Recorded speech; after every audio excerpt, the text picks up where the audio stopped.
Hello everyone, welcome to our YouTube channel Sundar Pathshala and I hope आप लोग सब अच्छे होंगे। और मैं फिर से आ गया हूँ आपके सामने भाई एक नई वीडियो के माध्यम से। और ये आज वीडियो में हम चर्चा करेंगे एक नई वैकेंसी के बारे में। मैंने पहले भी एक शॉर्ट वीडियो में इसका एक स्क्रीनशॉट डाल के आपको बताया था कि वैकेंसी निकली हुई है। आज फिर से मैं आपको डिटेल्ड एक नोटिफिकेशन के साथ ये वीडियो बना रहा हूँ भाई। आई होप आप लोगों को पसंद आएगी। ये वैकेंसी है भाई आपकी जीडीएस की, यानी कि डाक विभाग डिपार्टमेंट ऑफ पोस्ट द्वारा ये वैकेंसी निकाली जाती हैं। और 28 जनवरी को निकली थी और 14 फरवरी इसकी लास्ट डेट है।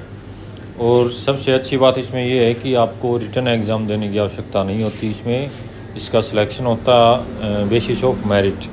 और इसकी क्वालिफ़िकेशन भी आपकी 10th क्लास तक आप अगर पढ़े हैं तो आप इसमें अप्लाई कर सकते हैं। तो चलिए देखते हैं नोटिफिकेशन को, थोड़ा सा मोटा मोटा हम देख लेते हैं।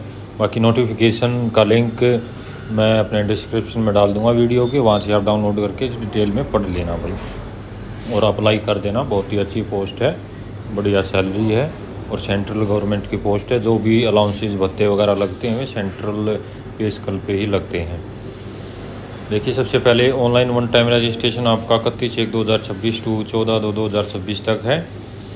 इसमें आगे बढ़ते हैं, पोस्ट की बात करते हैं। तो सबसे पहले इसमें पोस्ट आएगी आपकी ब्रांच पोस्ट मास्टर बीपीएम की। जॉब प्रोफाइल क्या रहेगा इसमें बताया गया है। Number 1, day to day postal operation of the branch post office and India post payment bank in the manner as prescribed by department from time to time. यानी आपको जो भी डाक विभाग के ऑपरेशन होते हैं, डेली ऑपरेशन जो भी काम होता है वगैरह, स्टैम्प वगैरह, वो आपको पता डाक खाने में क्या काम होते हैं वहीं आपको काम करने पड़ेंगे, यानी ऑफिस जॉब है वो। Marketing and promotion of product, यानी जो भी स्कीम वगैरह आती है पोस्ट ऑफिस में वो आपको बतानी है भाई, उसका प्रचार आपको करना है। उसके बाद in the single handed BO BPM have all overall responsibility of the smooth and timely functioning of the office. यानी कि वही बात कही गई कि आप भाई अच्छे से आप ऑफिस को संभाल पाएँ, आप असिस्ट कर पाएँ सीनियर को, वही इसमें बताया गया है। रेसिडेंस के बारे में बात करी गई कि आपको वहीं रहना पड़ेगा जहाँ आपकी पोस्टिंग होगी। Assistant branch post master ABPM ये भाई, यानी कि जो ऊपर पोस्ट थी उसका असिस्टेंट इसमें ये दूसरी पोस्ट क्रिएट की गई है इनके द्वारा। इसका भी लगभग वही काम होता है। असिस्टेंट BPM यानी कि ब्रांच पोस्ट मास्टर को असिस्ट करना। और delivery of mail door step, यानी कि जो भी आपकी ये डाक आती हैं उनको जहाँ पर आप पोस्टेड होगे वहाँ पर पहुँचाना, लोगों तक, उनके घरों तक, जहाँ पे एड्रेस दिया हुआ होगा उसमें वहाँ तक आपको पहुँचाना। मोटा मोटा मैं आपको बता देता हूँ। रेसिडेंस का भी वही है, आपको वहीं रहना पड़ेगा। Jurisdictions of the post office, यानी कि जहाँ पर आपकी वैकेंसी और पोस्ट ऑफिस होगा वहीं पर आपको रहना पड़ेगा। तीसरी आपकी डाक सेवक।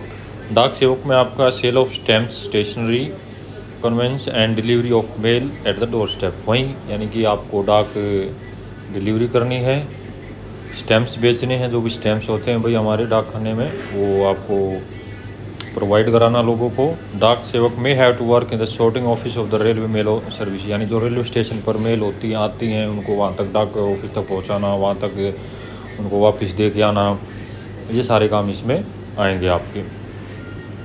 And the assist post master, यानी पोस्ट मास्टर को असिस्ट करना, ठीक है, ये काम होता है। रेसिडेंस इसका भी वहीं आपको रहना पड़ेगा जहाँ पर आपकी ड्यूटी होगी। अलाउंस आपका देख लीजिए, BPM 12,000 से 29,380 ये बेसिक है आपका। ABPM का डाक सेवक 10,000 से 24,470 बेसिक है। इसमें सेंट्रल पे लेवल के जो भी भत्ते अलाउंसेज वगैरह होते हैं, HRA जो भी है वो इसमें इंक्लूड होगा। TADA वगैरह सब कुछ इसमें इंक्लूड होगा। Eligibility criteria for the all post of, age limit आपको इसमें मिनिमम एज 18 साल, मैक्सिमम 40 साल। रिलैक्सेशन भाई आपका देख लीजिए, ये भी SC/ST के लिए 5 साल का है, OBC के लिए 3 साल का है, PWS के लिए कोई रिलैक्सेशन नहीं है, PWBD के लिए 10 साल का है, PWBD प्लस OBC के लिए 13 साल का है, PWBD प्लस SC/ST के लिए 15 साल का रिलैक्सेशन है। एजुकेशनल क्वालिफिकेशन देखते हैं इसके बाद। Educational qualification for engagement of GDSC secondary school examination pass certificate of 10th standard with passing marks in mathematics and English conducted by any recognised board of school education by the government of India, state government, union territory. यानी कहने का मतलब ये है कि आपने 10th पास होनी चाहिए किसी भी स्टेट बोर्ड से। उसके बाद भाई आगे बढ़ते हैं। लैंग्वेज आपको आनी चाहिए, वहाँ की थोड़ी बहुत नॉलेज होनी चाहिए लोकल लैंग्वेज की। और मान लीजिए आपका तमिलनाडु में है तो वहाँ की थोड़ी लोकल लैंग्वेज आपको आनी चाहिए। ऑल इंडिया आपकी कहीं भी पोस्ट आपका पोस्टेड किया जा सकता है। उसके बाद आगे बढ़ते हैं। ये स्टेट वाइज कुछ रूल बताए गए हैं इनके। अदर क्वालिफिकेशन आपकी इसमें दी गई, नॉलेज ऑफ कंप्यूटर यानी बेसिक नॉलेज होनी चाहिए, कंप्यूटर चलाना आना चाहिए आपका। नॉलेज ऑफ साइकिलिंग, क्योंकि आपको पता है कि इसका हो रहा है क्या, अभी साइकिल पे डाक बांटते थे पहले, लेकिन आजकल आपको पता है साइकिल पे कोई नहीं देता है, सब अपनी बाइक लेते हैं, स्कूटी पे बांटते हैं। एडिक्वेट मीन्स ऑफ लाइवलीहुड, यानी कि वहाँ ऐसा नेचर होना चाहिए आप कहीं भी रह सकते हो। रिजर्वेशन के बारे में बताया गया। फॉर्मेट ऑफ सर्टिफिकेट के बारे में बताया गया। ये आप पढ़ लेना पे डिटेल्ड नोटिफिकेशन में, क्योंकि इसमें काफ़ी पेज हैं। अगर एक एक डिटेल में बताएंगे तो वीडियो काफ़ी लंबी हो जाएगी, आप देख नहीं पाओगे। ये इसमें PWBD के लिए जो भी क्राइटेरिया है डिसेबिलिटीज़ का वो इसमें दिया गया है। उसके बाद भाई आगे बढ़ते हैं। हाउ टू अप्लाई, इसमें आपको ऑनलाइन अप्लाई करना है। ये indiapost.government.in पर GDS ऑनलाइन एंगेजमेंट पर जाकर आपको ऑनलाइन अप्लाई करना है। Selection criteria, the applicant will be short listed for engagement on the basis of A system generated merit list, यानी कि सिस्टम जनरेट करेगा merit list on the basis of your marks in 10th class, यानी कि आपके 10th में कितने number हैं उसके आधार पर ये मेरिट लिस्ट लगाई जाएगी। यानी कि जितने ज़्यादा नंबर हैं आपके उतने ज़्यादा चांसेस हैं सिलेक्ट होने के। ये आपको बताया गया है कि भाई ग्रेड पॉइंट आपको कितने मिलेंगे मल्टीपल फैक्टर के साथ। तो ये प्लस का इतना, A2 का इतना, B1 B2 का इतना, C1 C2 का और D का इतना है। मल्टीपल फैक्टर सबका 9.5 रहेगा। उसके बाद आगे बढ़ते हैं। इसमें next communication selection of process of physical verification document, ये आपको किया जाएगा भाई, यानी कि आपका फिजिकल वेरिफिकेशन होगा डॉक्यूमेंट का, वहाँ पर जाके आपको कराना पड़ेगा विदिन 15 डेज सिलेक्शन के बाद। ये डॉक्यूमेंट आपके चाहिए होंगे। उसके बाद आगे बढ़ते हैं। नेक्स्ट इम्पोर्टेंट इंस्ट्रक्शन दिए गए हैं कुछ, ये आप पढ़ लेना भाई नोटिफिकेशन में। आप वीडियो के डिस्क्रिप्शन से लिंक द्वारा आप ये डाउनलोड कर लेना। ऐसे नंबर ऑफ पोस्ट है भाई आपके रिजर्वेशन के आधार पर, अभी इसमें दिया नहीं हुआ, बाद में देंगे भाई। ये आपको बताया गया कि कैसे अप्लाई करना है। पहले 1 टाइम रजिस्ट्रेशन करना है।